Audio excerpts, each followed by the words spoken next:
Hello, mic testing. കാരണം ഇത് mic വെച്ച് സംസാരിക്കുകയാണ് ഡിയർ ഫ്രണ്ട്സ്. ഓരോ പുരോഗമനങ്ങളെ ഇത് കണ്ടോ, നിങ്ങൾ ഈ കാഴ്ചയിൽ കാണുന്നത് 2 ദിവസം വീഡിയോ ഒന്നും എടുക്കാൻ പറ്റിയില്ല. അത് വേറെ ഒന്നുമല്ല, വിഷമങ്ങളും കാര്യങ്ങളൊക്കെ ആയിരുന്നു ഫ്രണ്ട്സ്. ജീവിതമല്ലേ, ഒന്ന് ക്ഷമിച്ചു കളാം. അപ്പോൾ ഈ അപ്പൂപ്പന് ഒരേ ഒരു വാശി, ക്രിസ്മസ് കഴിഞ്ഞാലും എന്നെ പുറത്തിരുത്തണം എന്നുള്ള ഒരേ ഒരു വാശി. ഞാൻ പറഞ്ഞിരുന്നു അങ്ങനെ ഇവിടുത്തെ ഷോക്കേസിൽ കയറിയിരിക്കുകയാണ്. കാരണം ക്രിസ്മസ് കഴിഞ്ഞിട്ടും എന്നെ അങ്ങനെ കൂട്ടിലടയ്ക്കണ്ട, ഞാൻ പുറത്തിരുന്നോളാം, കാഴ്ചകളെല്ലാം കണ്ടോളാം. അപ്പോൾ ഞാൻ പറഞ്ഞു ശരി, അവിടെ പുറത്തിരുന്നോ എന്ന് പറഞ്ഞൊരു 1 വർഷമായി ഇപ്പോൾ ഇവിടെ ഇരിക്കുന്നു.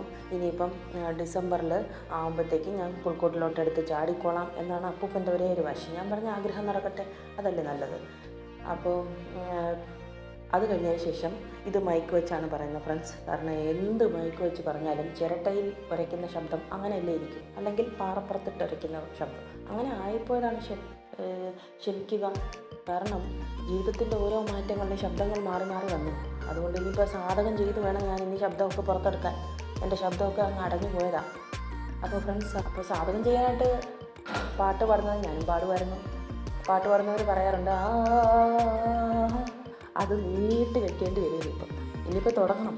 വേറെ കാര്യങ്ങൾ മാത്രം പറഞ്ഞുകൊണ്ടിരുന്നാൽ പോരല്ലോ. ഇപ്പം ഈ വെച്ച സാധകം അത് ശരിയായില്ല. പാട്ട് പാടുന്നവർക്കറിയാം, അല്ലെങ്കിൽ പഠിച്ചുകൊണ്ടിരിക്കുന്ന വ്യക്തികൾക്കറിയാം, എനിക്കും അറിയാം. അത് വർഷങ്ങളായി ഇപ്പം, എങ്കിലും ഞാൻ ശ്രമിച്ചു നോക്കാം. അങ്ങനെ എടുത്ത ആ സൗണ്ടല്ലോ ഉണ്ടല്ലോ, അതിപ്പോൾ എടുത്തിട്ട് കുറേ നാളായതുകൊണ്ടാണ് അങ്ങനെ തോന്നുന്നത്. അങ്ങനെ എടുക്കുമ്പോഴാണ് അത് അങ്ങനെയാണ് പാട്ട് പഠിക്കുന്നത് എന്നുള്ള. പാട്ട് പഠിത്തം ആയില്ലേ ഇതിനകത്ത്, എല്ലാം കൂടെ കിട്ടിയിട്ടുണ്ട് നിങ്ങൾക്ക് ഇതിനകത്ത്. ഇനിയിപ്പോൾ ഇത് മതി ഫ്രണ്ട്സ്, ശത്രുക്കളെല്ലാം കൂടെ തുടങ്ങും. കണ്ടില്ലേ സ്ഥിരത പോയതാന്ന് പറയും.